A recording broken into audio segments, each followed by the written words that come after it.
Why, hello, YouTube. This is BalorMage, and this is my most exciting build for this league.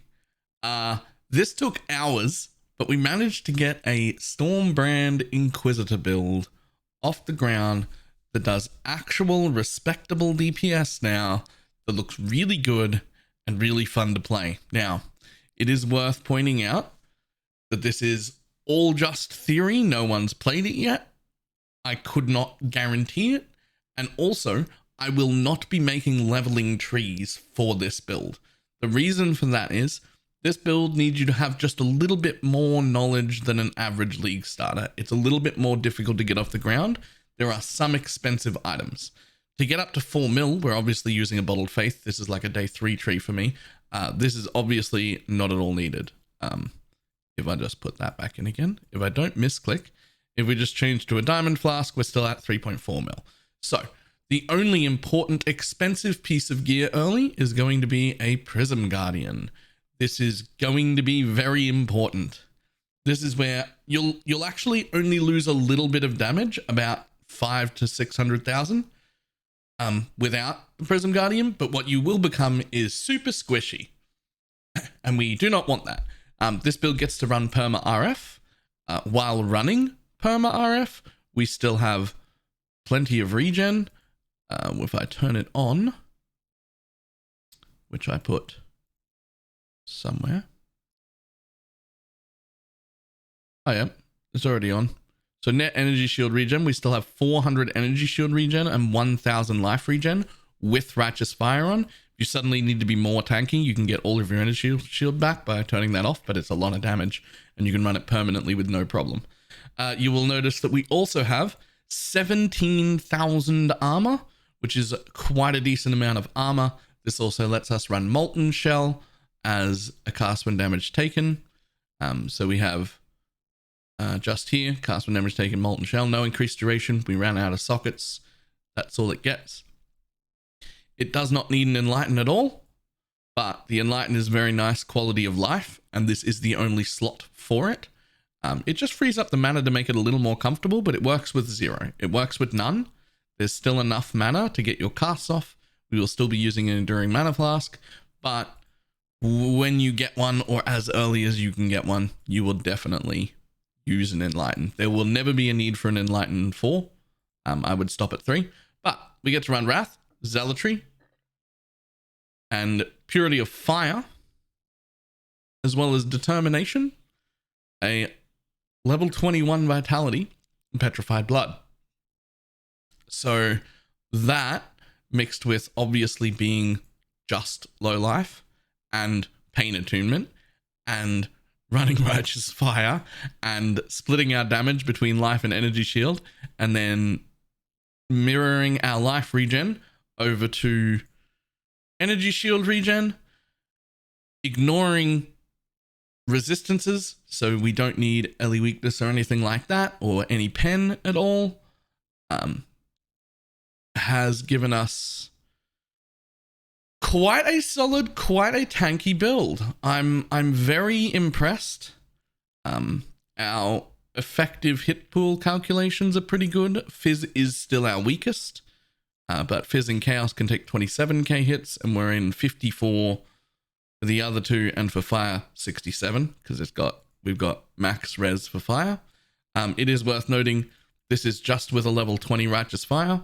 Works the same with a 19. If you were to somehow get that to 23, you would get an extra fire res, which is a decent amount of regen back, but not mandatory at all. Just the normal levels will do. So I will quickly go over what to do before you get the Prism Guardian, but it is worth noting that in these sort of builds where you're worried about mana reservation to this extent, some of it is going to come down to personalized on the build, which is why I'm not going to suggest this for totally brand new people, but rather if you've got some experience in it, enough that you can get by, this is your template, and it looks really good. It's so far the highest damage brand build I've looked at that has managed to remain somewhat tanky, so I'm pretty happy about it.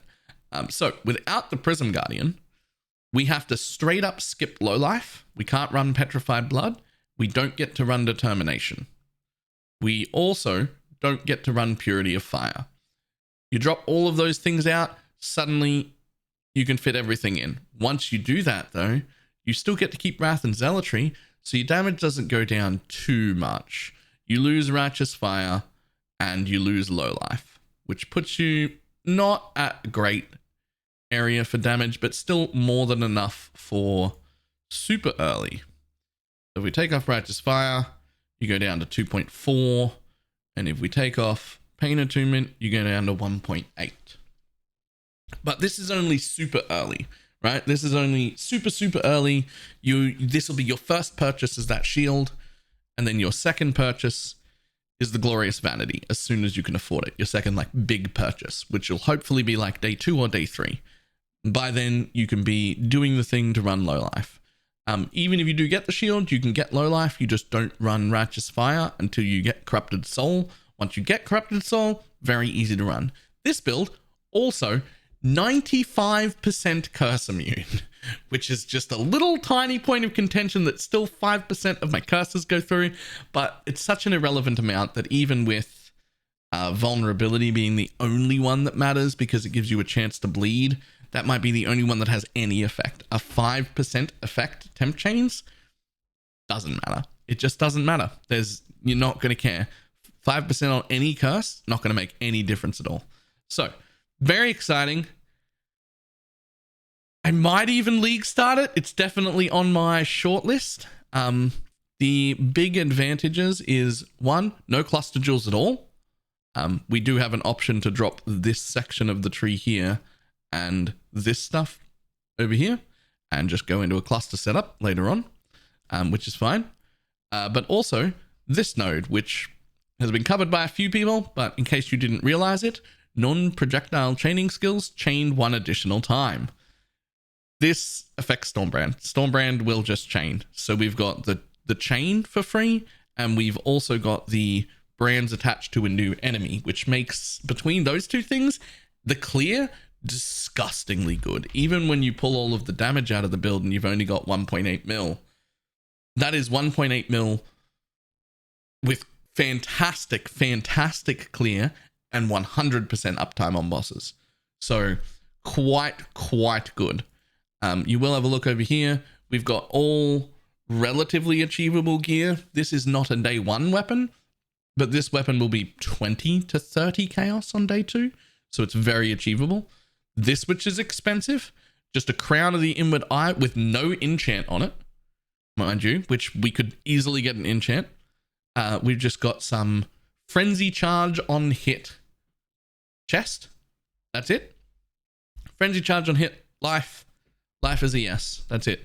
Shadow and Dust, because I like Rampage. This can be replaced with anything. If you don't want Rampage, you can put anything here. You could get life ES hybrids and get more tanky. You can get Cull, you can get Unnerve, you can get anything you want there. This is not really an important slot. It gives us a little bit of crit multi, which is nice, but mostly I've just put it on there for Rampage. The boots are quite reasonable. They are elusive. They do give us elusive, but they also just have a crafted movement speed. So very easy to obtain. This, quite nice, but it's just +1 lightning and life. And a bit of dex that we need, which we can get the dex anywhere we want, but it just happens to be on there. So +1 lightning, life, minus mana. That's it. Very, very easy to get that. Again, minus mana, just to bring. Nothing special. 1 Call of the Brotherhood, which will be needed if you want to be able to freeze things, which, spoiler alert, we do. Freezing things is great. Again, nothing special on the belt.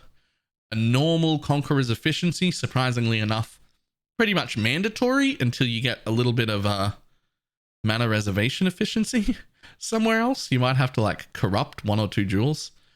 This jewel, again, probably only a 20C jewel. This is a baby jewel. We can get much better jewels than this, but in this version of the tree, we only have 1 jewel any slot for that anyway, because we only have 3 jewel sockets and the other 2 are taken up by uniques.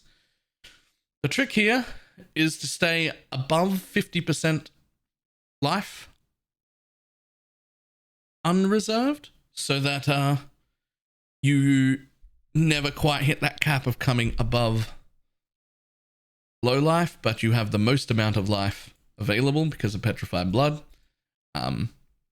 And between that, the armor hybrid classes, all the new masteries, everything we can get, this is absolutely gross. The one thing I haven't done is looked at, we don't have an updated Pantheon list, and I'm run off my feet, so I haven't looked them up. So the answer is pick your own Pantheons. One of them will give you something akin to freeze immune. I imagine that's the one you'll take.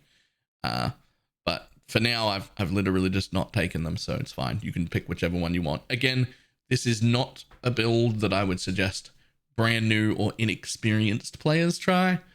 But if you see this list and you know the Prism Guardian is expensive, but since it's the only expensive piece, you'll be able to afford it, this is a top contender. This is super exciting. Storm Brand Inquisitor is back. It's a league start viable. It's fantastic. We get to play Storm Brand again. Everybody rejoiced. It's so good. I'm so very, very pleased. We can also tick Vile Righteous Fire at any point, which gives us quite a bit of damage for single target. I also have Cull here, which, by the way, for some reason isn't factoring the Cull into the final DPS, and I always thought it used to.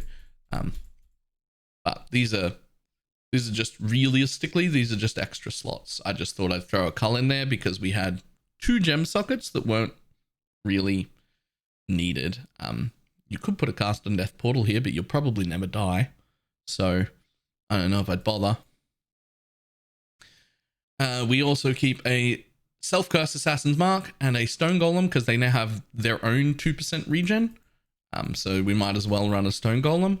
The only other thing I want to mention is I thought that I wouldn't want to run this node, this mastery, because it has 10% reduced life recovery rate. However, what I didn't know is that 10% reduced life recovery rate is the thing that happens at the end as if you got increased recovery rate. But it happens after we duplicate our regen over to Energy Shield. So taking this node actually removed 60 of our life regen, but then added 45 Energy Shield regen because we got more life, so more percent. So the life technically went down a bit, but we made most of that back in Energy Shield regen, and then we got more maximum life and more maximum Energy Shield because of the chest craft and this, and it just became way too efficient. Even though we're a regen build, even though we're high regen, even though we're running Righteous Fire, we still ended up taking it. Very, very nice how that worked. I wasn't sure on the order of operations, but now we are. Okay, that is it. Unfortunately, I do not have any footage for you, but this is probably the build I'm the most excited about. At least one person in my team will be starting this, if I don't myself, which I might.